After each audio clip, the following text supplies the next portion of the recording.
బాల్యం నుంచి కౌమారములోకి వచ్చిన పిల్లల్లో శారీరకంగానే కాదు మానసికంగానూ సమస్యల తాకిడి కాస్తంత ఎక్కువగానే ఉంటుంది.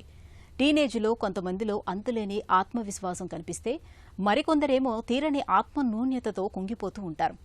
ఒంటరిగా గడిపేందుకు మొగ్గు చూపుతూ ఉంటారు. చాలినంత ఆత్మవిశ్వాసం లేకపోవడంతో చదువులు పరీక్షల్లోనూ అంతగా రాణించలేకపోతూ ఉంటారు. అసలు టీనేజ్ పిల్లల్లో ఆత్మన్యూన్యతకు కారణాలేంటి? దీన్నెలా పోగొట్టాలి? టీనేజ్ పిల్లల్లో ఆత్మవిశ్వాసాన్ని ప్రోది చేసేందుకు తీసుకోవాల్సిన జాగ్రత్తల గురించి ఇప్పుడు తెలుసుకుందాం. ఆత్మన్యూనతకి రీజన్స్ ఏంటి అని అంటే పేరెంటింగ్ స్టైల్స్ కూడా ఉంటాయి. అంటే చిన్నప్పటి నుంచి వాళ్ళని అతిగా విమర్శించటం. పేరెంట్స్ కనుక ప్రతి చిన్నదానికి చాలా హై గోల్స్ సెట్ చేయటం, అంటే వాళ్ళ శక్తికి మించిన గోల్స్ సెట్ చేసి అవి అటైన్ అవ్వలేదని చెప్పి వాళ్ళని కాన్స్టెంట్గా క్రిటిసైజ్ చేయటం, ఇది ఒక ఇంపార్టెంట్ రీజన్. రెండోది, వాళ్ళ గురించి వాళ్ళకి కంప్లీట్ అవగాహన లేని వయస్సు. సో వాళ్ళ ఎస్టిమేషన్ అబౌట్ దేర్ సెల్ఫ్, అంటే నేను ఇది చేయగలను, ఇది చేయలేను, లేదా ఇది ఉన్నదానికంటే ఎక్కువగా భయంతో ఊహించుకోవటం మూలన.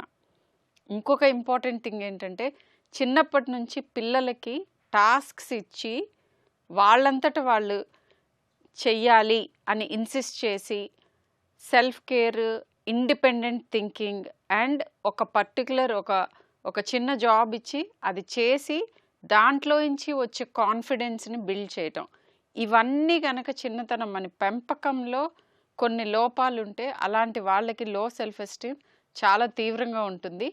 ఇవన్నీ కాకుండా పర్సనాలిటీ ప్రాబ్లమ్స్ కూడా ఉంటాయి. అయితే మరి దీనికి విరుగుడేంటి అని అంటే, వాళ్ళు ఏదన్నా పని చేసినప్పుడు, ఏదన్నా అచీవ్మెంట్ జరిగినప్పుడు డెఫినెట్గా ప్రైజ్ చేయాలి, దాన్ని వ్యాలిడేట్ చేయాలి, దాన్ని గమనించాలి, గుర్తించాలి, తగు మోతాదులో వాళ్ళకి ప్రైజ్ కూడా ఇవ్వాలి.